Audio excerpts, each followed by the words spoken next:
ගමන සන්නස ටීවී අපේ අලුත්ම සංචාරක වැඩසටහන. ලංකාවේ තියෙන ඓතිහාසික ස්ථාන පිළිබඳව දැනගන්න, ඉතිහාසය පිළිබඳව දැනගන්න, ලංකාවේ තියෙන සුවිශේෂී ස්ථාන, සුන්දර ස්ථාන, ලස්සන ස්ථාන, ඒ හැම දෙයක් පිළිබඳව දැනගන්න අපි පොතපත පමණක් කියුවට මදි. ඒ දේවල් බලන්න යන්න ඕන, ඒ දේවල් නරඹන්න ඕන. එතකොට තමයි අපිට ඒ දේවල් තුල තියෙන සත්‍යභාවය, ලස්සන, අලංකාරය, සුන්දරත්වය දැක බලා ගන්නට පුළුවන් වෙන්නේ.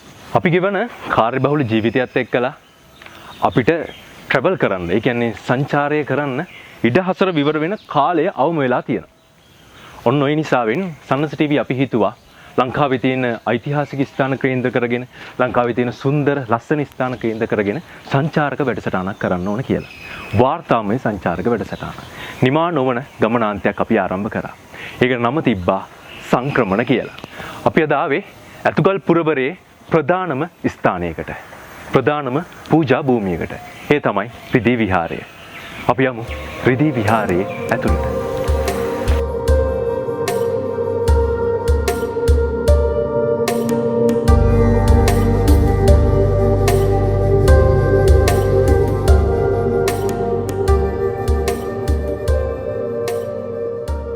දුටුගැමුණු රජතුමාගේ රාජ්‍ය සමයේ නුවර කලාවීදියේ ඉඳලා මලේ රටට වෙළඳුම් පිරිසක් යනවා. ඔන්න යන වෙළඳුම් පිරිස මෙන්න මේ ස්ථානයේ තමයි නවාතැන් පහසුකම් ලබා ගන්න. මේ නවාතැන් පහසුකම් ලබාගත් වෙලාවේ තමන්ගේ ගැලේ හිටපු ගවයන් නිදහස් කරනවා තන බුදින්න. මේ තන බුදිමින් සිටි ගවයන් පිරිසක් එකපාරටම නැති වෙනවා. ඒ නැති වෙච්ච ගවයෝ පිරිස හොයන්න ගැලේ නායකයා තම පිරිස එක්ක යන වෙලාවේ කුසගින්නක් දැනෙනවා. ඒ වෙලාවේ දකින්නවා වරක ගහක්. ඒ වරක ගහෙන් ගෙඩියක් කඩාගෙන කන්න හදන වෙලාවේ සඟුන් උදෙසාත් කොටසක් පූජා කරන්න තියෙනවා නම් කියලා කියනවා. ඔන්න ඕක දකින්නවා මහරහතන් වහන්සේ කෙනෙක්. මේ මහරහතන් වහන්සේ 이르දි බලයෙන් මේ ස්ථානයට වැඩම කරනවා. ඒ වැඩම කරපු වෙලාවේ ඒ රහතන් වහන්සේ වෙනුවෙන් ඒ වරක පූජා කරනවා. ඉතින් බුදුන් උදෙසා ඒ වරක පූජා කිරීම හේතුවෙන් මේ ස්ථානයට වරකා විහාරය නමින් නම් පට බැඳෙනවා. අපි වරකා විහාරයට මුලින්ම ගිහිල්ලා එමු.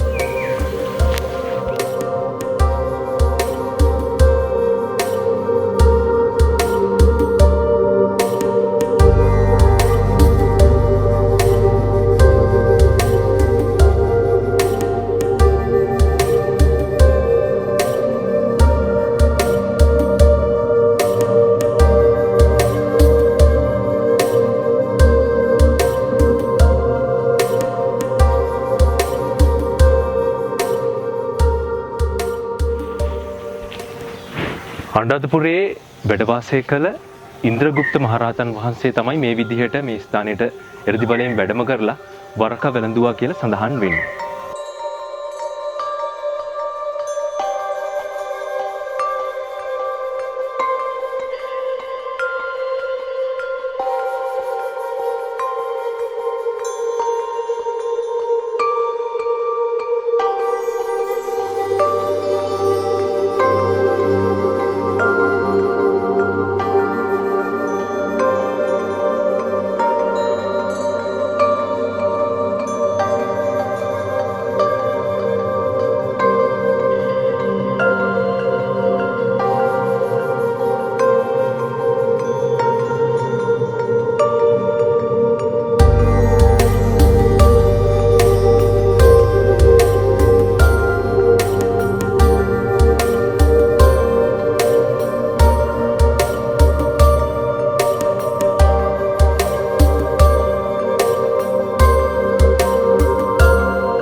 දුටුගැමුණු රජතුමාණන්ට මහා සෑය නිර්මාණය කරන්න අඩුවක් තියෙනවා කියලා ඉන්ද්‍රගුප්ත මහරහතන් වහන්සේ දකිනවා. ඒක දැක්ක මහරහතන් වහන්සේ අනුරාධපුරයට යන්න පාරක් නිර්මාණය කරනවා. ඊට පස්සේ අර වෙළඳ පිරිසට කියනවා අනුරාධපුරයට යන්න තියෙන්නේ මෙන්න මේ පාරේ කියලා. ඇයි උන්වහන්සේ අනුරාධපුරයට යන්න පාරක් මැව්වේ? ඒ වෙළඳ පිරිසට මේ පාරේ යන්න තියෙන්නේ කියලා දැනුවත් කරේ. පින්වත් වෙළඳ දුටුගැමුණු මහරජතුමාණන්ට මහා සෑය නිර්මාණය කරන්නට රිදී අවශ්‍යයි. මෙතන රිදී ගොබයක් මැවිලා තියෙනවා කියලා උන්වහන්සේ දේශනා කරනවා. ඊට පස්සේ අර වෙළඳ පිරිසෙන් රජතුමාණන්ට සැලකරනවා මෙතන රිදී ගොබයක් මැවිලා තියෙනවා කියලා. ඉන්පසු මහරජතුමාණන් ඒක දැනගන්නවා. ඒක දැනගත් රජතුමා මහා සෑය නිර්මාණය කරනවා.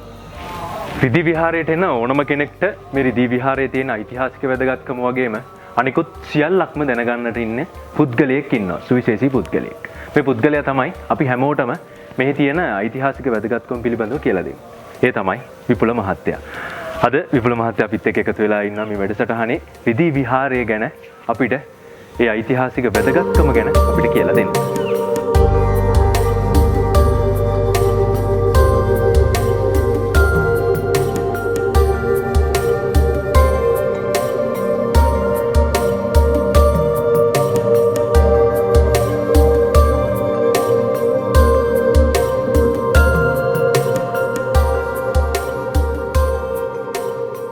එතකොට මේ ඉන්ද්‍රගුප්ත මහරහතන් වහන්සේ අනුරාධපුරයේ ඉඳලා ආපු ගැල් පිරිසට පාරක් මවලා පෙන්නනවා මේ රජත ලෙන කියන මේ ගල් ලෙන අයිනෙන් මාර්ගයක් මවලා පෙන්නනවා. පෙන්නුවාට පස්සේ මේ ගැල් පිරිස ඒ මාර්ගයේ දිගේ අනුරාධපුරයට යන්න ගමන පිටත් වෙනවා. පිටත් වෙලා යන අවස්ථාවේදී මේ රජත ලෙන කියන මේ ගල් ලෙන යට මේ රම්පිලම වහන්සේ වැඩ ඉන්න තැනින් යමක් මතුවෙලා මේ ලෙන ආලෝකමත් වෙලා තියෙන මේ ගැල් පිරිස දකිනවා. දැක්කට පස්සේ මෙයාලා කරත්ත ටික නතර කරලා ඇවිල්ලා බලනවා මේක මොකද්ද කියලා. හැබැයි මෙයාලට නිශ්චිතවම කියන්න බෑ මේක රිදී ගොබයක් කියන එක. කෝකටත් කියලා තමයි මෙයාලා මේකෙන් කෑල්ලක් කපලා අනුරාධපුරයට ගෙනියන්නේ. එවකට අනුරාධපුරයේ රජකම් කරන්නේ දුටුගැමුණු රජතුමා. මෙයාලා මෙතනින් ගෙනියන රිදී කෑල්ල දුටුගැමුණු රජතුමාට දීලා කතාව විස්තර කරලා කියනවා.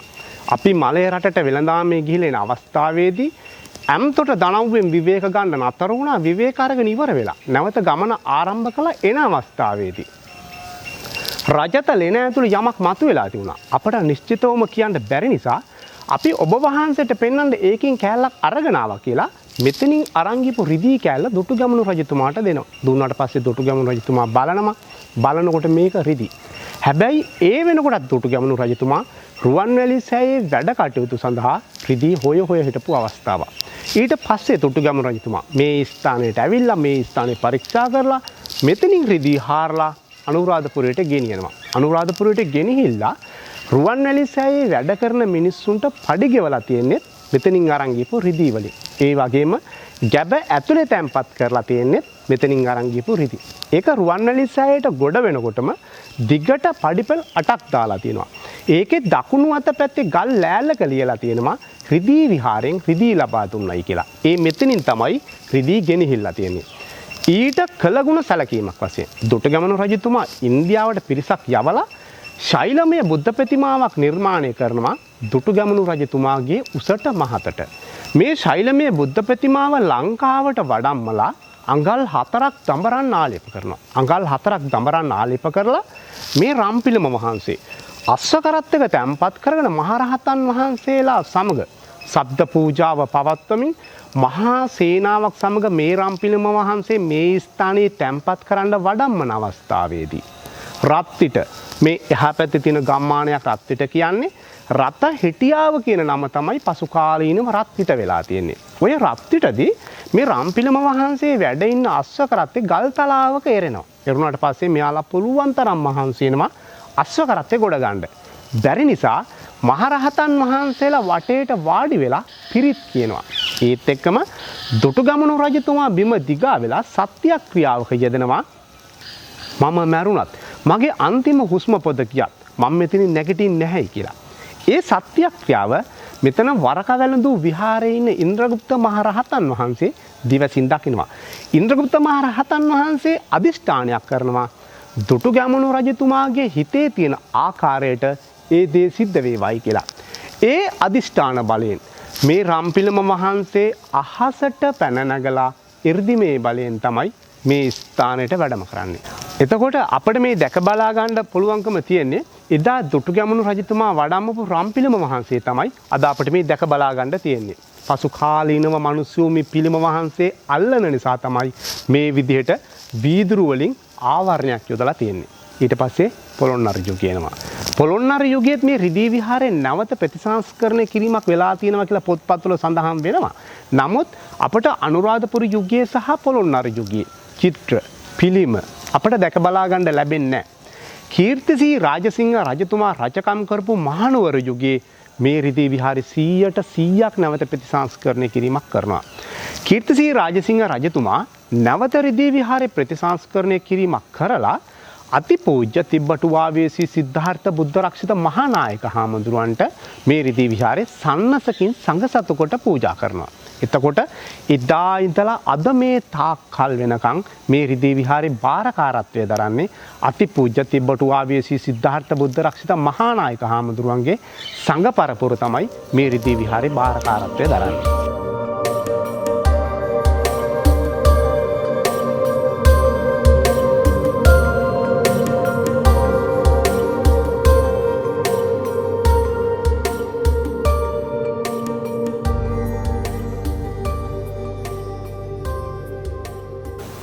එතකොට මේ වියන මේ උඩ වියන අන්න අර විදිහට නෙළුම් මල් වලින් තමයි මේ මුළු වියනම සරසලා තිබිලා තියෙන්නේ. එතකොට මේ කාලෙත් එක්ක මේ ප්ලාස්ටර් එක කෑලි කෑලි ගැලවි ගැලවි වැටෙනවා. එතකොට මධ්‍යම සංස්කෘතික අරමුදලෙන් කරන්නේ හදන්න පුළුවන් හරිය හදනවා, බැරි හරිය එහෙමම තියෙන්න අරනවා.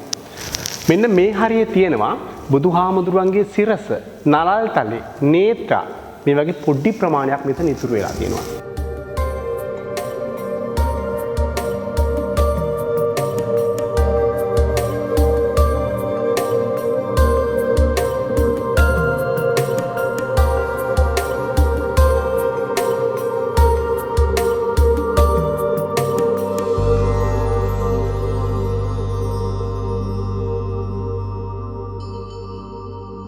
එතකොට මෙන්න මේ හරිය තිබිලා තියෙන්නේ මාර පරාජය කියන චිත්‍රය තමයි මෙන්න මේ හරිය තිබිලා තියෙන්නේ. ඊට පිටින් තමයි අර විදිහට නෙළුම් මල් වලින් මේ මුළු වියනම සරසලා තිබිලා තියෙන්නේ. ඒ වගේම තවත් විශේෂ දෙයක් තියෙනවා මෙන්න මේ පිරිනිවන් මංචකයේ මල් ආසනේ.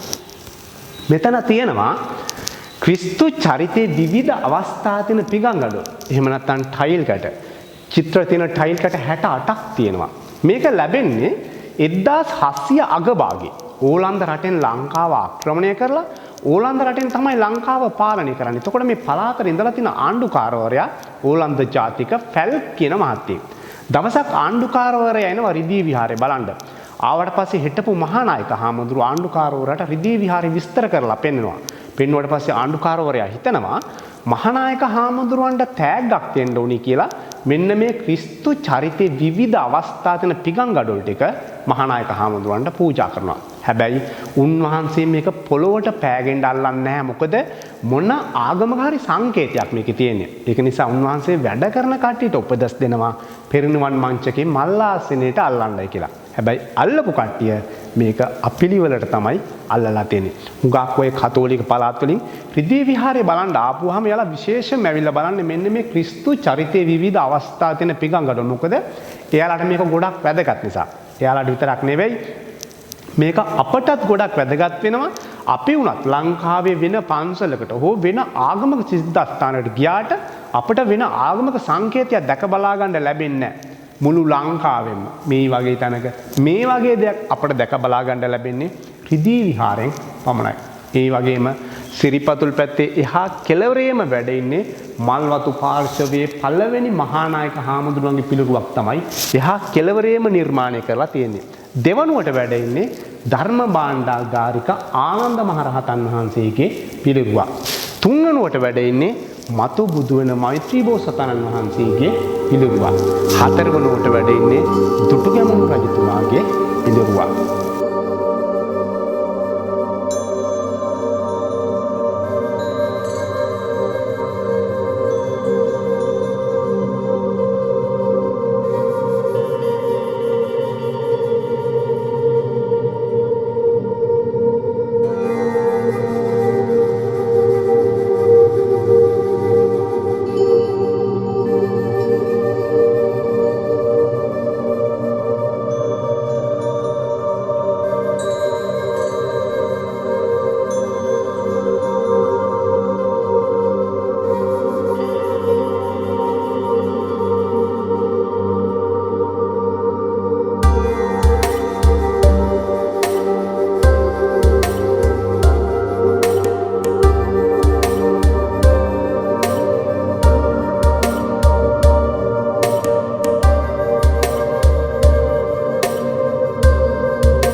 මේ තියෙන්නේ රිදී විහාරයේ ඇද්දක් උළුවස්ස. ආසියාවේ ලස්සනම ඇද්දල කැටයම තමයි රිදී විහාරේ තිබිලා තියෙන්නේ. එතකොට ඒ කාලේ උළුවස්සේ දෙපැත්තෙම පහළට එනකම්ම මේ ඇද්දල කැටයම තිබිලා තියෙනවා ඒ කාලේ. ඒ කාලේ මේ විදිහට වහන්න ආවරණයක් තිබිලා නැති නිසා හුරු මේක කෑලි කෑලි ගලවගෙන අරගෙන ගිහිල්ලා. දැනට ඉතුරු වෙලා තියෙන්නේ මෙන්න මේ ටික පමණයි. නැත්තම් මේ උළුවස්සේ දෙපැත්තෙම පහළට එනකම්ම මේ ඇද්දල කැටයම තිබිලා තියෙනවා. සුදු පාටින් තියෙන සියල්ලෝම ඇද්දල. කළු පාටින් තියෙන්නේ කරුවලලි. කරුවලලි වලින් තමයි පටි කපලා ගහලා තියෙන්නේ. දෙපැත්තේ ඉන්නේ සිංහෝ දෙන්නේ. මැද කාන්තාව 5 දෙනෙක් ඉන්න රවුමට කියන්නේ පංච නාරි ගටය කියලා. පංච කියන්නේ 5, නාරි කියන්නේ කාන්තා, ගටය කියන්නේ කලය කියන එක. එතකොට කාන්තාවන් 5 දෙනෙකින් හැදිච්ච කලයක්. එහෙම නැත්නම් කාන්තාවන් 5 දෙනෙකින් හැදිච්ච පුංකලසක් කියන එක තමයි පංච නාරි ගටය කියලා කියන්නේ.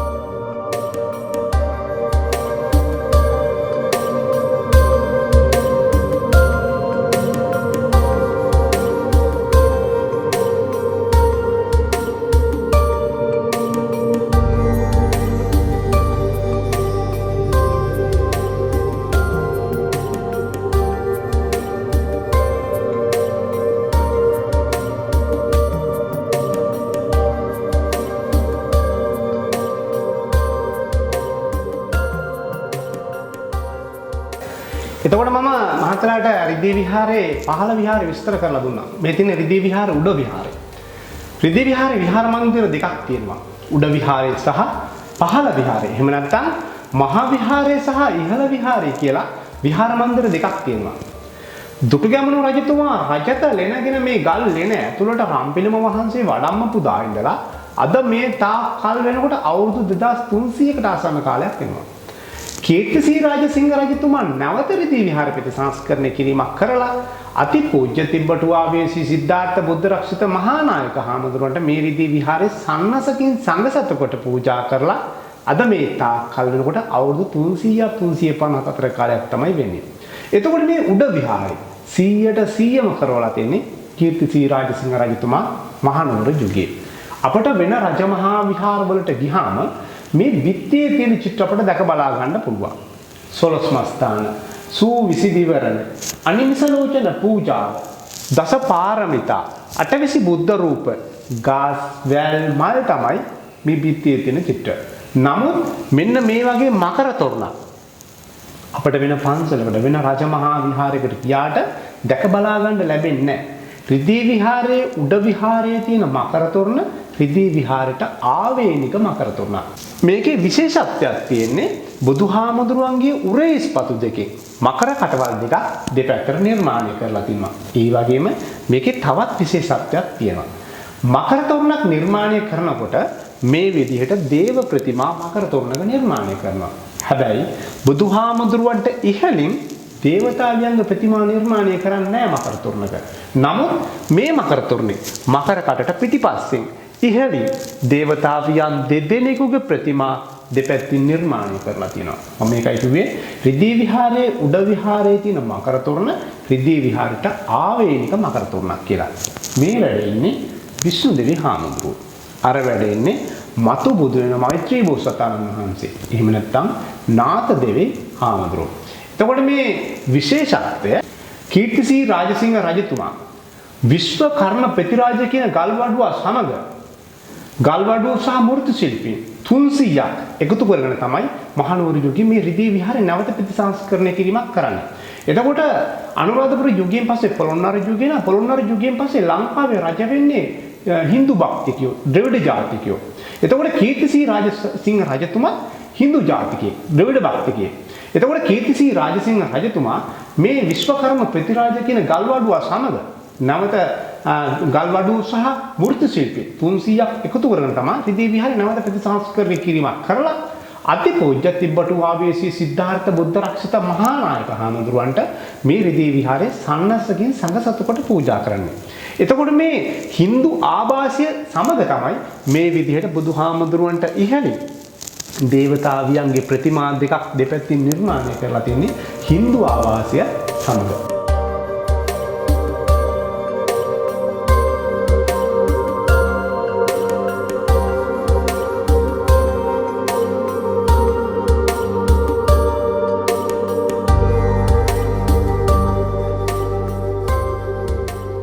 මම එතකොට රිදී විහාරයේ පහළ විහාරයේ සහ උඩ විහාරය විස්තර කරලා දුන්නා. එතකොට මේ රජත ලෙන කියන මේ ගල් ලෙනේ පිටපැත්ත තමයි මම දැන් මේ විස්තර කරලා දෙන්නේ. එතකොට මේ ගල් ලෙනේ පිටපැත්තේ මේ කෙළවරේ ඉඳලා එහා කෙළවරට යනකම්ම මහනුවර යුගයේ චිත්‍ර තමයි තිබිලා තියෙන්නේ. එතකොට මේ චිත්‍ර සියල්ලෝම වැස්සට හිරිකඩ වැදිලා, හුලම් පොද වැදිලා චිත්‍ර සියල්ලෝම විනාශ වෙලා ගිහිල්ලා. අපිට තේරුම් ගන්න පුළුවන්, බලා ගන්න පුළුවන් චිත්‍ර ප්‍රමාණයක් තියෙන්නේ මෙන්න මේ ටිකේ පමණයි.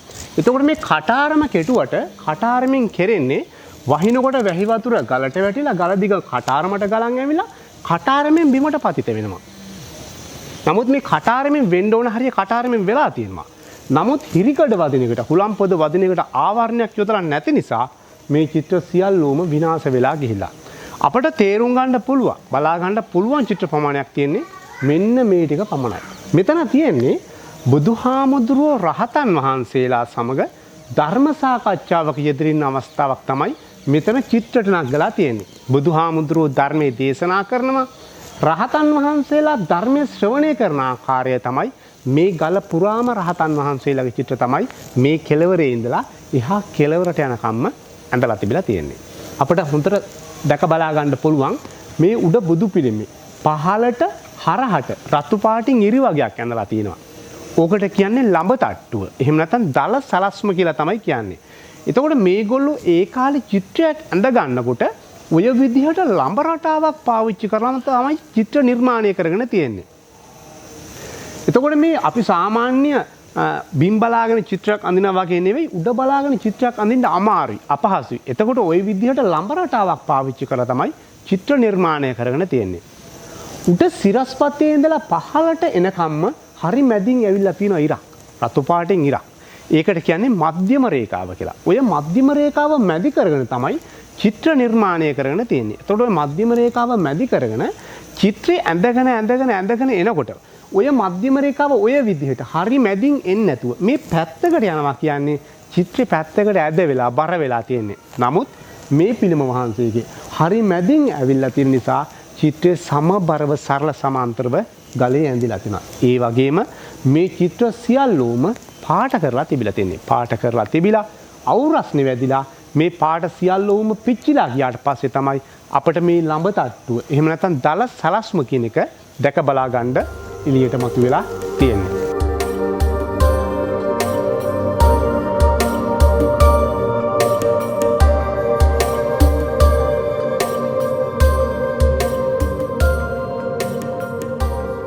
එතකොට මේ තියෙන්නේ රිදී විහාරයේ පල්ලැක්කිය.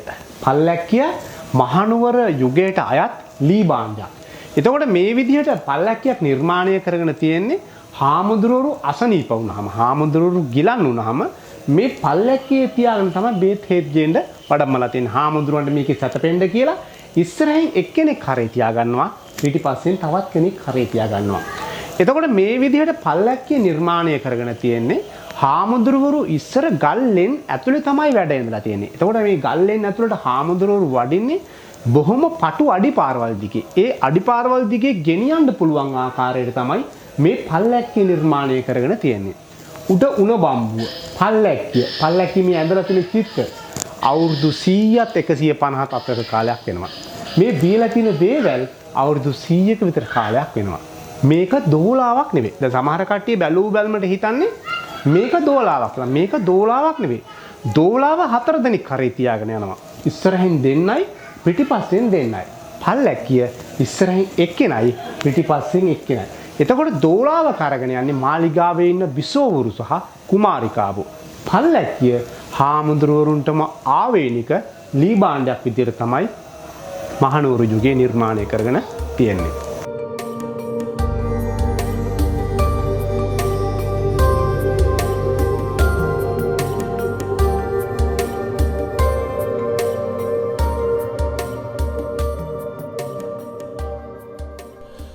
කීර්තිශ්‍රී රාජසිංහ රජතුමා විසින් ප්‍රතිසංස්කරණය කරලා සංඝසතු කළ රිදී විහාරයේ සංඝවාසය තමයි මේ තියෙන්නේ. මහනුවර යුගයේ තමයි මේ අවුරින් සංඝසතු කළායේ සඳහන් වෙන්නේ. දැන් නම් තව තවත් ප්‍රතිසංස්කරණ කටයුතු වලට මේ සංඝවාසය භාජනය වෙලා තියෙනවා. නමුත් මේ සංඝවාසයට ආපුහාම මෙහි තිබුණු පැරණිතම මැටි බිත්තියේ කොටසක්, ලී කැටයම්, පුන් කලස්, ඒ වගේම තමයි ගල් පඩි පෙළ ආදී බොහෝමයක් නිර්මාණයන් අපිට තවම දෙක බලා ගන්නට පුළුවන්.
දැන් අපි ඇවිත් ඉන්නේ රිදී විහාරයේ තියෙන විශ්‍රාම ශාලාවට.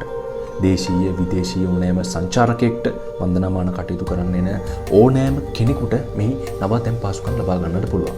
මෙහි තියෙන විශේෂත්වය තමයි මෙහි නවාතැන් පහසුකම් වලට කිසිදු මුදලක් අය කෙරෙන්නේ නැහැ. නොසිතන අයුරේ සුව පහසුකම් එක්කලා කිසිදු අය කිරීමකින් තොරව මෙහි එන ඕනෑම කෙනෙකුට නවාතැන් පහසුකම් ලබා ගන්නට පුළුවන්.